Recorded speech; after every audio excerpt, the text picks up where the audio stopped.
এটা বেআমল, এটা নাফরমান। মদখোর যুবক, তুই মুসলমানের বাচ্চা না। নেশাখোর যুবক, তুমি মুসলমানের সন্তান না।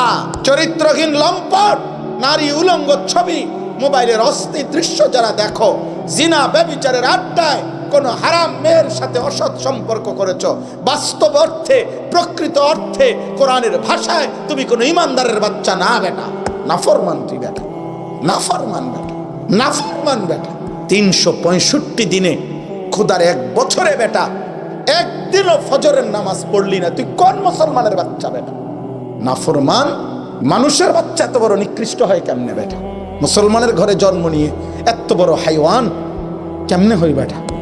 কে তোর বাপ বেটা? তোর মা কে? তোর মালিক চিনাইলো না কেউ তোকে? 365 দিনে কল্পনা করো মিয়া, নাই এমন বাচ্চা? এ মানুষের বাচ্চা এটা? তার বাপ কোথায়? তার মা কোথায়? তারে কেউ বলবে না আল্লাহর কথা? ওরা ভরে, ওরা ভরে, ওরা স্বপ্ন দেখতেছে পোলা বড় শিক্ষিত হইতেছে, ভাত কত নি খাইব, বিয়া করব, ঢাকা শহরে বাসা নিয়ে থাকবো, সর্বোচ্চ বিয়ার পরে 6 মাস পরে বলবো আব্বু আপনি তো জানেন আমাকে সকাল সকাল ভোরে ভোরে অফিসে চলে যেতে হয়, ও যদি না থাকে আমার একদম অসুবিধা হয়ে যাচ্ছে, হোস্টেলে আব্বু আমি আর কত খাবো, ব্যাচেলর আর কত থাকবো আব্বু, আপনি যদি বিষয়টা দেখতেন। শুদ্ধ মারে, বুঝেন নাই কথাটা? শুদ্ধ কয়, হ্যাঁ শুদ্ধ কথা বলতে বলতে ওই বুড়া বাপ মা আবার আগের মতো জীবন। আহা, আফসোসের ব্যাপার, আফসোসের ব্যাপার। আল্লাহ চিনাইলেন কই? 16 বৎসর বাচ্চাটা পড়লো, মুসলমানের বাচ্চা, একটা লাইন আল্লাহর কোরআন দেখে দেখে পড়তে পারে না। ওই বাচ্চা ছেলেটার দিকে দেখা, আরে মুসলমান আপনারা যারা আল্লাহর কোরআন সাইয়া দেখে এক লাইন শুদ্ধ পড়তে পারেন না, আপনাদের ঘৃণা হওয়া উচিত, লজ্জা হওয়া উচিত। সেই আপনারা লজ্জা, এটা আপনাদের জন্য মিয়া, বেইজ্জতি এটা আপনাদের মিয়া, আপনাদের মুসলিম পরিচয়ের জন্য এটা লজ্জা। ওই মাত্র 12 বছর বা আরে 8 বছর 9 বছর হইব না বাচ্চাটার বয়স, ও হাফেজে কোরআন, ও রবের এই পুরা কালামের তার কলিজার মধ্যে সিনার মধ্যে আসমানওয়ালারে যেন বলছে মাওলা আপনার কালামটা আমারে দেন, আমি নেই। আল্লাহ বলছে নে তোরে দিন।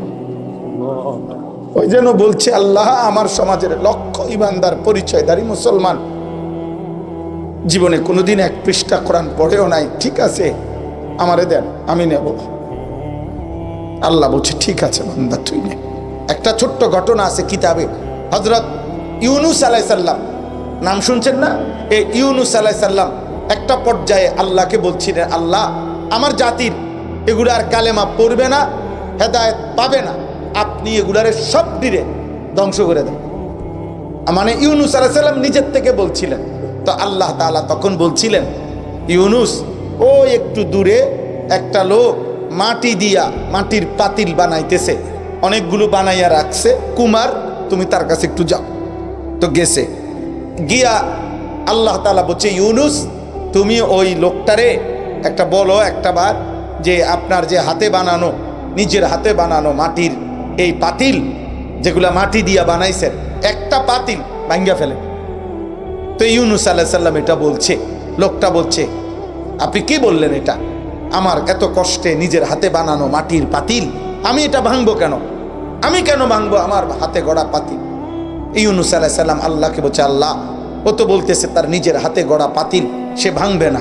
মহান আল্লাহ পাক বললেন ইউনুস তাইলে এক কুমার যদি তার হাতে গড়া মাটির পাতিল ভাঙতে না চায়, 9 মাস মায়ের জরায়ুর মধ্যে আমি আল্লাহ আমার যে বান্দাকে নিজ হাতে বানাইছিলাম, আমি যাকে মাটি থেকে বীর্যের ফোঁটা থেকে জমাট রক্তে গোশতের টুকরা হাড্ডির খাঁচা এই দেহের চোখ নাক কান অঙ্গ প্রত্যঙ্গ দিয়ে যাকে আমি নিজ হাতে সাজাইছি, আমার সেই বান্দা আমি নিজের হাতে কেমনে ধ্বংস করে দেব?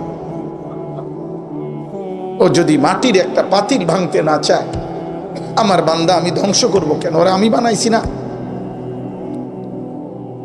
আরে আমি জাহান্নাম দেব কেন? নব্বি ইবাদি আন্নী আনাল গফুরুর রহিম। আল্লাহ বলে বন্ধু আপনি বলে দেন আমার বান্দাদেরকে আন্নী আনাল গফুরুর রহিম, আমি প্রচন্ড বেশি ক্ষমাশীল দয়াবান। পরে শুধু আসতে বলেন, আমার বান্দাকে আমার দিকে ফিরতে বলেন। বান্দা যদি আসে এক বিগত, আমি আল্লাহর রহমত মাগফিরাত নিয়ে আসবো এক হাত। সে যদি আসে এক হাত, আমি আসবো দুই হাত। আমার বান্দা আসবে গুনাহ নিয়ে, আমার কাছে মাফ চাইতে আসবে হাঁটতে হাঁটতে, আমি রব্বুল আলামিন রহমত মাগফিরাত নিয়ে আসবো দৌড়তে দৌড়তে। ইন আতাইতানি লাইলান আতাইতুকা লাইলা, হাদিসে কুদসিতে আছে, আল্লাহ বলে, বান্দা গুনাহ নিয়ে যদি রাত গভীরে তুমি আসো, আমি আল্লাহ ওয়াদা দিলাম মাগফিরাত নিয়ে আমি রাত গভীরেই আসব। তুমি আসবে যখন আমি আসব তখন, তুমি বলবে যখন আমি বলবো তখন। বান্দা জমিন থেকে একবার যখন বলে আল্লাহ, আরশ আজিমের মালিক সাথে সাথে বলে লাব্বাইক ইয়া আবদি। বল না বান্দা, আমি আছি তো, বল বল না বান্দা, কি হইছে বল, কি চাইবো বান্দা বলো, কি লাগবে বান্দা বলো, সব প্রয়োজন আমি পূরণ করব, সব চাওয়া আমি পূরণ করব। বলো না বান্দা। এজন্য দোস্ত, এটা মূল নীতি। আল্লাহ বান্দাকে মাফ করতে চায়। আল্লাহ বান্দাকে মূলত কি করতে চায়? জান্নাত দিতে চায়। এই জন্য আল্লাহ বলে, বান্দা ঠিক আছে 11 মাসও যখন গুরুত্ব দিলা না, তো এইবার একটা মাস বাদ দাও, সব বাদ দাও, একটা মাস আইয়ামাম মাদুদাত, গুনা দিন, গুনা দিন মানে গয়না একার তুমি গয়না নিবা, গয়না 30 দিন অথবা 29 দিন, একারে তুমি গয়না রাখো, 31 দিন লাগবে না, 32 দিনে যাব না, 31ও যাইবে না, সোজা সাফ কথা 30 বা 29 দিন। এই গুনাহ 30 দিন তুমি মাহে রমজান আমার কথাটা একটু শুনবা, গুনাহটা ছেড়েবা, আমার ইবাদত আমার বন্দিগির মধ্যে তুমি ডুবে যাইবা, লিপ্ত হইবা 30টা দিন অথবা 29 দিন। আল্লাহ বলেন, আমি ওয়াদা দিলাম 30 দিনের দিন, 29 দিনের দিন নতুন একটা ঈদের চাঁদ উঠাবো, লাআল্লাকুম তাত্তাকুন, তোমারে মুত্তাকি বানাইয়া জান্নাতের ফ্লাইটে উঠাইয়া দেব। এজন্য ঈদের দিন ফেরেশতারা বলে, রোজাদার ইমানদার মুত্তাকি বান্দাকে ডাক দিয়া বলে, ইরজিউ, যাও ঘরে যাও আরামসে, কাদ গাফারাল্লাহু লাকুম, আল্লাহ সব মাফ করে দিয়েছে, যাও যাও, বেডিং টেডিং গুছাও, ব্যস্ত যাইবা, জান্নাতের ফ্লাইট। সুবহানাল্লাহ। ইয়া আইয়ুহাল্লাযীনা আমানু কুতিবা আলাইকুমুস সিয়ামু কামা কুতিবা আলাল্লাযীনা মিন ক্বাবলিকুম লাআল্লাকুম তাত্তাকুন। আল্লাহ বলে, তোমার এই চারটা কথা, এখানে চারোটাই আল্লাহ আমাদেরকে সান্ত্বনা দিয়া ধীরে ধীরে আগাইছে। ইয়া আইয়ুহাল্লাযীনা আমানু, আমাকেই কেন বলছেন? তুমি না আমার ইমানদার বান্দা, তো তোমারে কইতাম না? তুমি না বলছো কালেমা বিশ্বাস করো, তো তুমি রোজা রাখবা না কেন? এরপরে বলছে কুতিবা আলাইকুম, দেখো এটা কিন্তু আমি লিখে দিছি, ফায়সালা। তো হাদিসের মধ্যে আছে জাফাল কালামু বিমা আনতা লাকিন, যেটা আল্লাহ লিখে ফেলছে, তাকদীরের সিদ্ধান্ত দিয়ে লাইছে, লৌহে মাহফুজে লিখে ফেলছে, এটা কোনো বান্দা ডিঙ্গাইতে পারবে না, এটাকে নড়াইতে পারবে না, এটাকে সরাইতে পারবে না, আল্লাহর ফয়সালার ব্যতিক্রম করতে পারবে না। তো আল্লাহ বলেন কুতিবা আলাইকুমুস সিয়াম, রোজার সিদ্ধান্ত একেবারে লেখা লাইছি, সিদ্ধান্ত করে দিছি। অতএব এখন আর কোনো পরামর্শ চাচ্ছি না, এখন কোনো মতামত চাচ্ছি না, এখন চাচ্ছি তুমি নিশ্চিন্তে এটা মেনে নাও, যেহেতু আল্লাহ ফয়সালা করেই ফেলছে, অতএব আমি করব, অতএব আমি পালন করব। এরপরে আল্লাহ বলছে, বান্দা যদি বলে আল্লাহ কষ্ট হবে না তো, আল্লাহ বলে না, কামা কুতিবা আলাল্লাযীনা মিন ক্বাবলিকুম, ইতিপূর্বে প্রত্যেক যুগের ইমানদাররা রোজা রেখেছে, তারা রাখতে পারছে, তুমিও পারবে। সর্বশেষ আল্লাহ বলেন, তাইলে আমি বান্দা যদি বলে আমি কি পাবো বিনিময়ে, আল্লাহ বলেন লাআল্লাকুম তাত্তাকুন, 1 মাসে 11 মাসে যেই তাকওয়া দিতাম 1 মাসেই দেব। এটা কোম্পানির বিশেষ অফার, এটা 1 মাসেই মুত্তাকি, 1 মাসেই জান্নাতি, 1 মাসেই জান্নাতি। সুবহানাল্লাহ। অতএব আপনাদের কাছে অনুরোধ, আমরা এই দোয়ার পূর্ব মুহূর্তে এই 5-7 মিনিট পূর্বে আবারও আপনাদের সমস্ত ছেলেদের কাছে, বাবাদের কাছে, ভাইদের কাছে, পর্দার আড়ালের মা বোনের কাছে, দোস্ত আমার, মা আমার, বোন আমার, ভাই আমার, বন্ধু আমার, কিশোর আমার, নওজোয়ান আমার, সবার কাছে অনুরোধ, চলেন রমজানকে সামনে রেখে নিজেকে পরিবর্তনের স্বপ্ন দেখি। বলেন ইনশাআল্লাহ। নিজেকে বদলাইবার জন্য আমরা চেষ্টা করি ইনশাআল্লাহ। কিশোর যুবক ভাই, তোমরা যারা 30 বছরের নিচে বয়স, হাত উঠাও তো। হায় সুবহানাল্লাহ, সবই তো মাশাআল্লাহ মাশাআল্লাহ। তাইলে হাত নামাও। তোমাদের কাছে আব্বা আমার আবদার, তোমরা ফজরের নামাজ জামাতের সাথে পড়ো। ফজরের নামাজ মারাত্মক পাওয়ারফুল নামাজ, অ্যাটম, মানে ফজরের নামাজ শক্তি। ফজরের নামাজে ভীষণ শক্তি। কি শক্তি? আসাদ্দু ওয়াতআন। 1 নম্বর হলো মনের হারাম কু চাহিদা, মনের খারাপ চাহিদা দমনের জন্য সবচেয়ে কার্যকর সময় ফজরের নামাজ। ও আকওয়ামু কিলা, আল্লাহর সাথে একান্তে কথা বলার সবচেয়ে উত্তম সময় ফজরের নামাজ। এজন্য রাত্রি জেগে তাহাজ্জুদ এবং ফজর, এই 2 নামাজের সাংঘাতিক ফজিলত। আল্লাহ তৌফিক দান করে। দ্বিতীয় কথা হলো চোখের হেফাজত করো। নারী দেখো না, অশ্লীল ছবি দেখো না, যত্রতত্র সারাক্ষণ। ভাই আমার, এই বড় মোবাইল ব্যবহার করো না। প্রয়োজনকে প্রয়োজনের মধ্যে সীমাবদ্ধ রাখ। এই আমার শেষ কথা। প্রয়োজন, বড় মোবাইলের বহু কাজ আছে, চাকরি, ব্যবসা, পড়ালেখা লাগতেই পারে, ঠিক আছে। আমার গাড়ি তো বড় বড় মোবাইল আছে, আমার গাড়ি তো আছে। সারা পৃথিবী থেকে বাংলা ভাষাভাষী অগণিত মানুষ আমার কাছে বিভিন্ন কথা জানতে চায়, পাঠায়, হোয়াটসঅ্যাপে মেসেজ পাঠায়। অনেক যুবক, শত শত যুবকের সাথে আমাদের সম্পৃক্ততা আছে। তাদের বিভিন্ন হালাত শুনি, কথা শুনি, বিভিন্ন কথার উত্তর দেই। তো এগুলো আমার 2 জন শিক্ষক আছে, আমার ছাত্র, ওদের হোয়াটসঅ্যাপ গ্রুপ করে দিছি। সারা বাংলাদেশের শত শত যুবক ওই গ্রুপের সাথে অ্যাড আছে। ওরা কথা বলে, আমি এগুলো অবসর টাইমে শুনি। যেখানে যে দুর্বলা দরকার পরামর্শ দেই, ওরা উত্তর দেয়। তো এই সব মিলাইয়া ব্যক্তিগত যার যার জায়গায় কাজ আছে, কাজকে কাজের মধ্যে রাখো। কিন্তু রাত নাই, দিন নাই, সারাক্ষণ এই মোবাইলটা নিয়ে পড়ে থাকা। আমি একজন বড় শীর্ষ FCPS ডাক্তারের কাছে জিজ্ঞেস করছি, ওনার আত্মীয় স্বজন আমেরিকার মধ্যে ডাক্তার আছে, ওনারা মনোবিজ্ঞানী, চিকিৎসা বিজ্ঞানীদের বক্তব্য হলো এই বড় মোবাইলে আসক্ত ব্যক্তির 2টা ক্ষতি নিশ্চিত। 1, সে মানসিক ভারসাম্যহীন হয়ে পড়বে, অর্থাৎ তার মানসিক ভারসাম্য, এটা উচিত না অনুচিত, এটা হালাল না হারাম, এটা ভালো না মন্দ, এই পার্থক্য শক্তি ধীরে ধীরে লোপ পায় এই মোবাইল আসক্ত ব্যক্তি। 2, কর্মের স্পিরিট, মানে মেহনত করা, পরিশ্রম করা, ভারী কাজ করা, এরকম কাজের চেতনা, স্পিরিট, উদ্যম এই মোবাইলে আসক্ত ব্যক্তির ধীরে ধীরে কমে যায়। কমে, এর কিছুই ভাল লাগে না, এর কিছুই ভাল লাগে না। তার মা যদি বলে 1 বক্স ভাত তার বাবারের দোকানে দিয়ে আসতে, এই নাফরমান পরিষ্কার মুখের উপরে পারতাম না। কি পারতি না কেন? না পারতাম না। কি লেগা? ভাল লাগে না। কি ভাল লাগে না? কিতা ভাল লাগে না? আমি তো কইতারি না, ভাল লাগে না। হ্যাঁ, বিশ্বাস। তার সারাক্ষণ নারী দেখতে মন চায়, তার সারাক্ষণ জেনা ব্যভিচারের ছবি দেখতে মন চায়, তার সারাক্ষণ এই চুল একটা বিকৃত মস্তিষ্কের, মানে মানসিক ভারসাম্যহীন যে মাতাল, তার সিরার প্রথম প্রমাণ হইল নিজের চুল সারাক্ষণ নিজে এরকম করে। আপনি একটা মানুষ যদি এখানে দাঁড়াইয়া অন্য একজন লোক যদি এরকম হাত এইটারে এখানে দাঁড়াইয়া এরকম করে, মনে করেন করলো 5 মিনিট, যে কোনো ব্যক্তি কি করলো, আরে এই পাগল এরকম করে কা, বলবে কি না? তো তুমি পাগল, চুলিটার এরকম করো কা, তোমার মাথার তার সিরা না, তো তুমি এটা এরকম করো কেন? তোমার বিবেক কি বলে?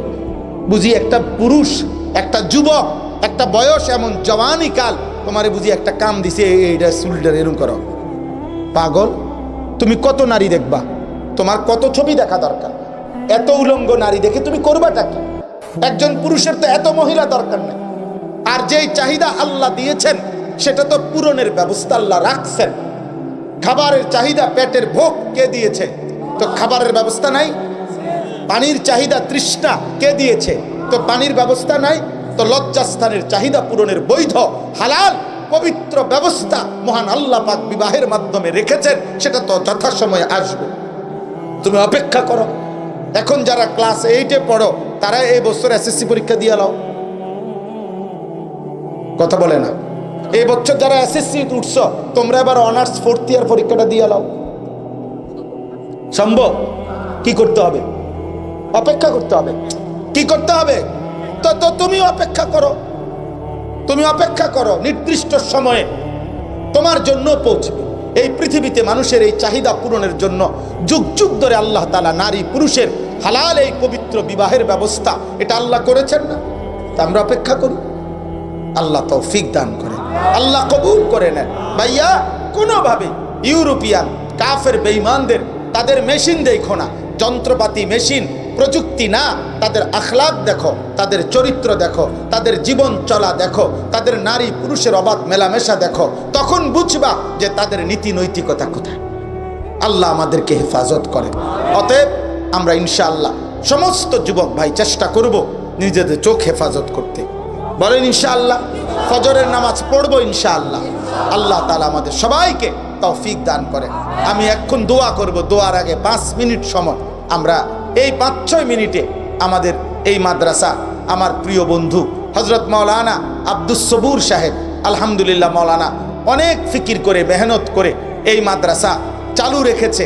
এই মাহফিলটার আজকের ডেটটার জন্য সে অনেক ফিকির করছে, অনেকবার আমার সাথে পরামর্শ করছে যে নির্বাচনকে সামনে রেখে হয় না, না হয়, পারবে না, না পারবে। আলহামদুলিল্লাহ আল্লাহ এতটুকু করাইছে। আপনাদের কাছে আপনারা শুনেছেন মাদ্রাসার 2 লক্ষ টাকার মতো ঋণ আছে, মাদ্রাসার একটা জমি ক্রয়ের 3 লক্ষ টাকা প্রয়োজন। তো আপনাদের সবার কাছে আমার এই 5টা মিনিট অনুরোধ, আপনারা যদি কমপক্ষে 1000, 2000, 5000 করে টাকা আপনারা যারা আছেন, উঠেন না, না দিলেও উঠেন না, আমি দেরি করব না, আমিও ফিরতে হবে 5 মিনিট। রব্বানা যালামনা আনফুসানা ওয়া ইল্লাম তাগফির লানা ওয়া তারহামনা লানাকুনান্না মিনাল খাসিরিন। রব্বানা আতিনা ফিদ দুনিয়া হাসানাহ ওয়া ফিল আখিরাতি হাসানাহ ওয়া কিনা আযাবান নার। রব্বিরহামহুমা কামা রব্বায়ানি সগীরা।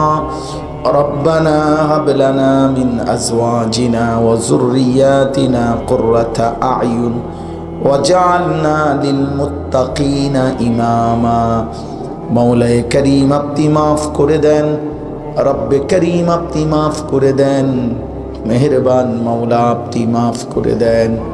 ঈমান আমল দান করেন, ইজ্জত আফিয়ত দান করেন, তাকওয়া তাহারত দান করেন, হিম্মত ইস্তেকামত দান করেন, ইখলাস দান করেন, সেজদাওয়ালা কপাল বানিয়ে দেন, কাঁদনেওয়ালা চোখ বানিয়ে দেন, জিকিরওয়ালা জবান বানিয়ে দেন, মোহাব্বতওয়ালা দিল বানিয়ে দেন, সুন্নতওয়ালা জীবন বানিয়ে দেন।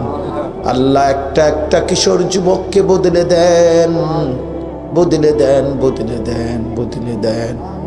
আপনি চাইলে এরা নামাজি হবে মাওলা, আপনি চাইলে এরা সেজদা দেবে মাওলা। আল্লাহ মুসলমানের সন্তান সেজদাওয়ালা বানিয়ে দেন, মুসলমানের সন্তান আল্লাহ গুনাহ থেকে বাঁচাইয়াই দেন।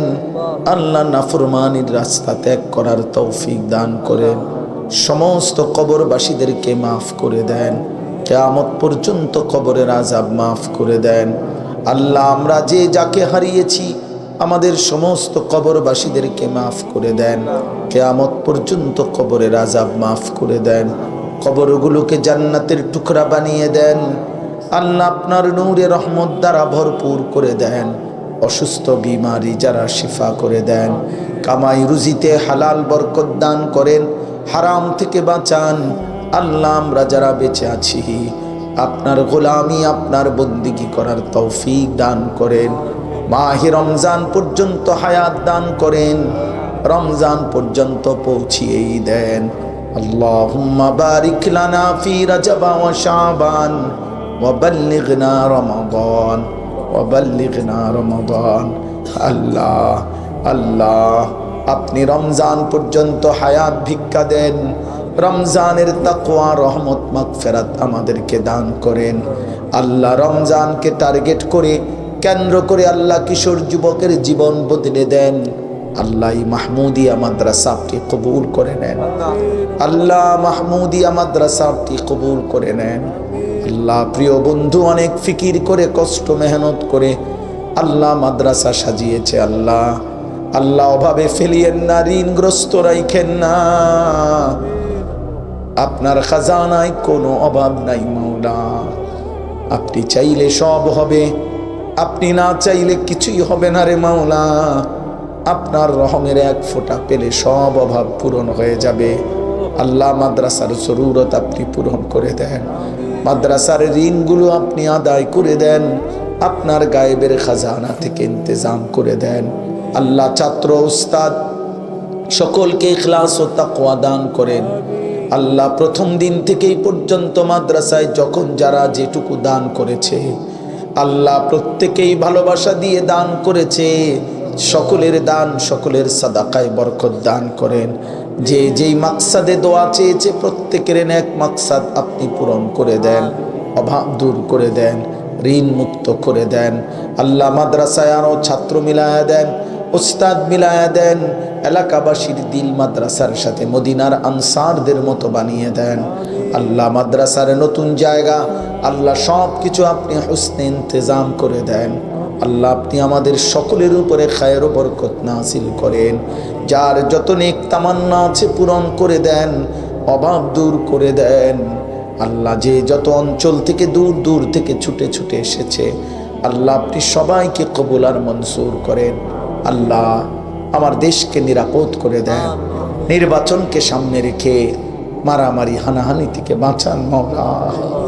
আল্লাহ প্রতিটা মানুষের জান মাল ইজ্জত আবরু আপনি হেফাজত করেন। একজন ইনসাফগার ন্যায়পরায়ণ শাসক আমাদেরকে দিয়েন মাওলা। কোনো জালেমের হাতে তুলে দিয়েন না রে মাওলা, কোনো জালেমের হাতে তুলে দিয়েন না। আল্লাহ জুলুমের শিকার হতে চাই না মাওলা।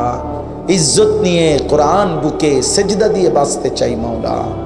আল্লাহ যে ছেলেগুলো আজকে হাফেজে কোরআন হিসাবে পাগড়ি নিল, আল্লাহ এদেরকে জগৎ বাছা হাফেজ আলেম মুত্তাকি আরিফ রব্বানি বানিয়ে দেন।